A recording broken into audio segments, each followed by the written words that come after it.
একটা গল্প হয়তো অনেকেই শুনেছেন। ছোট একটা সংসার, বাবা মা, ছোট ছেলে এবং ছেলেটার দাদা। দাদার অনেক বয়স হয়ে গেছে, কোনো কাজ করার শক্তি নেই, সারাদিন এক বিছানার কোণে পড়ে থাকে। একদিন ছেলেটার বাবা একটা ঝুড়ির উপর বুড়োকে বসিয়ে জঙ্গলের উদ্দেশ্যে রওনা দিল। যাচ্ছে যাচ্ছে বেশ কিছু দূর যাওয়ার পর ছেলেটা হঠাৎ তার বাবাকে জিজ্ঞেস করলো, বাবা, তুমি দাদুকে ঝুড়িতে করে কোথায় নিয়ে যাচ্ছ? তোমার দাদুকে আমরা এখন জঙ্গলের ভিতর রেখে আসব, বাবা উত্তর দেয়। কেন? ছেলেটা অবাক হয়ে জিজ্ঞেস করে। কারণ তোমার দাদু তো বুড়ো হয়ে গেছে, কোনো কাজ করতে পারে না, আমাদের কোনো উপকারে লাগে না, শুধু খায় আর ঘুমায়, কি লাভ তাকে বাসায় রেখে? তাই তাকে আমরা জঙ্গলে রেখে আসতে যাচ্ছি।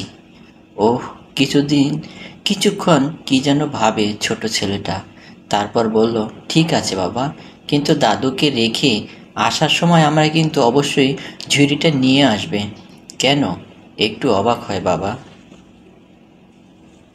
কারণ যখন আমি বড় হব, তুমি তো তখন বুড়ো হয়ে যাবে, দাদুর মতো।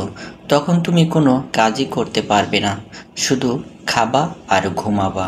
তখন তো তোমাকে বাসায় রেখে আমার কোনো লাভই হবে না, শুধু শুধু তখন টাকা খরচ করে নতুন ঝুড়ি কিনতে হবে। তাই এই ঝুড়িতে করেই না হয় তোমাকে জঙ্গলে রেখে যাব। ছেলের কথায় চমকে উঠল বাবা।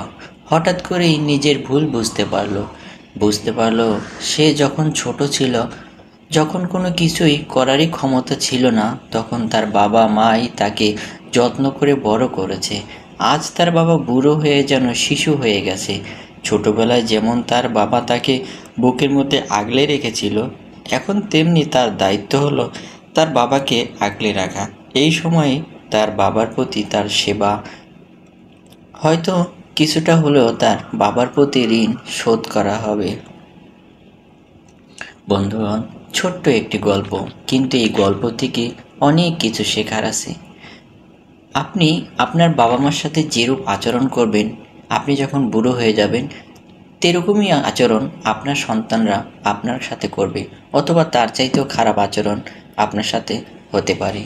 তাই সময় থাকতে সময়ের ব্যবহার করুন, দাঁত থাকতে দাঁতের মর্ম বুঝুন। বাবা নামের যেই বৃক্ষ আমাদের মাথার উপরে ছায়া দিয়ে থাকে, সে বাবা না থাকলেই একজন সন্তান বুঝতে পারে আসলে বাবা কী জিনিস। যে বাবা কখনো নিজের পায়ের স্যান্ডেল কেনার কথা চিন্তা করে না, কিন্তু তার ছেলেকে দামি স্যান্ডেল, কেস, জুতো কিনে দেয়, কারণ সে বন্ধু মহলে চলবে বা স্কুল কলেজে যাবে, কিন্তু নিজের পায়ে কিন্তু জুতো আছে কিনা সেটা নিয়ে তার একটুও ভাবনা নেই। ঈদের সময় নিজের নতুন জামা কাপড় কিনতে না পারলেও সন্তানদের জন্য ঠিকই নতুন জামা কিনে নিয়ে আসে। সেজন্য বাবা মা কাউকেই অবহেলা নয়, আসুন আমরা তাদের সম্মান করি, তাহলেই আমাদের সন্তানরা বৃদ্ধ বয়সে আমাদেরকেও সম্মান করবে। ভালো থাকুন সবাই। আসসালামু আলাইকুম।